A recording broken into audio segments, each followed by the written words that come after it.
Hey crafters, let's make a cute t-shirt with Cricut. Hello, I am Katie from the craftyblogStalker.com, and if you're new to my channel, make sure and hit that subscribe button. The design I'm using today is a design that I created, and I have made it available for you to download for free so you can make a shirt too. Here are the supplies I'm using today. I do have a supply list with shoppable links in the description of this video and in the blog post. I'll start in Cricut Design Space in a new project. I have already uploaded my design. I'll tap on Upload, open uploaded images, and then I can find that file and add to Canvas. Before I do any resizing with this file, I need to measure my t-shirt. Here is the shirt that I will be putting my vinyl decal on. I've got a ruler. Make sure to give yourself room for the side of the shirt. I think I'm gonna go with a 10-inch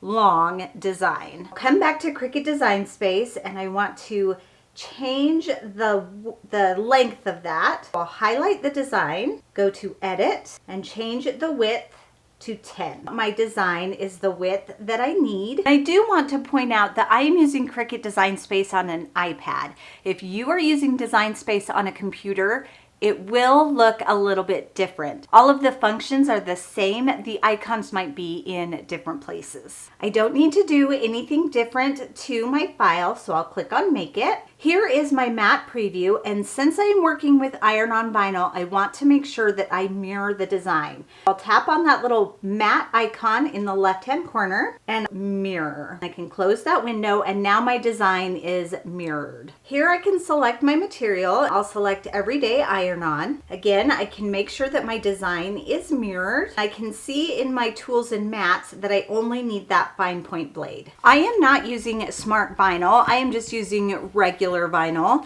So I am going to cut the length I need before I put it on my mat. When I was in matte preview, I could see that my design was about 4 inches wide. So I'm going to cut it to be 4.5 inches wide just to give me a little bit of extra room. I'll use my cutting mat with that protective sheet still on to measure out my material. I need 4.5. I see that I can cut right there. Now I can take off that protective sheet. With the glossy side down, I can line that on my mat. This mat is a little bit older and doesn't always like to stick, so I'm going to use my brayer tool and just push that down. I've got my Cricut and I'll load my mat. When this light begins to blink, I can hit play and begin the cut.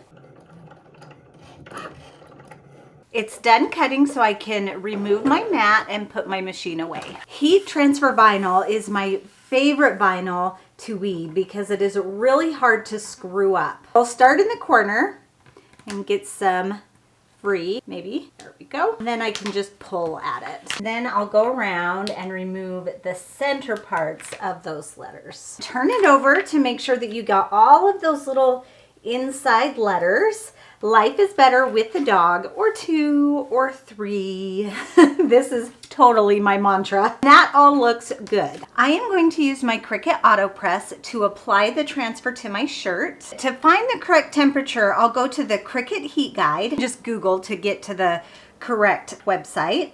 I'll select the Cricut AutoPress. My heat transfer material is Everyday Iron-On, and my base material is 100% cotton. Then apply. This will lay out all the instructions for what I need to do.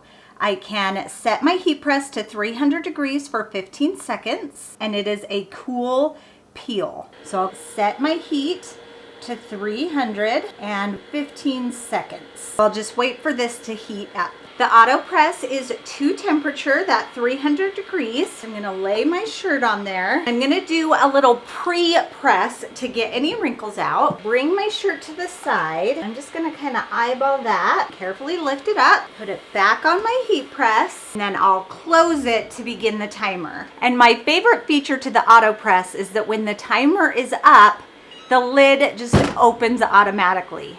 So I don't have to be babysitting my machine. This was a cool peel, so I'm gonna let that sit for just a minute while it cools. That plastic backer is now cool to the touch, so I can peel this up. I wanna go kind of slow just to make sure that there's all the pieces are sticking to the shirt and not to that plastic. If it's sticking to the plastic, I need to hit it again with the iron. Now there are a couple little, like that little dot isn't pressed all the way down. So I am going to put it back in to the heat press. I'll put this on top of it and I'll do one more press. Again, I'll wait for that plastic to cool and then peel it up. It'll peel up much easier this time. There we go. That looks so much better. Life is better with the dog or 2 or 3. How many dogs do you have?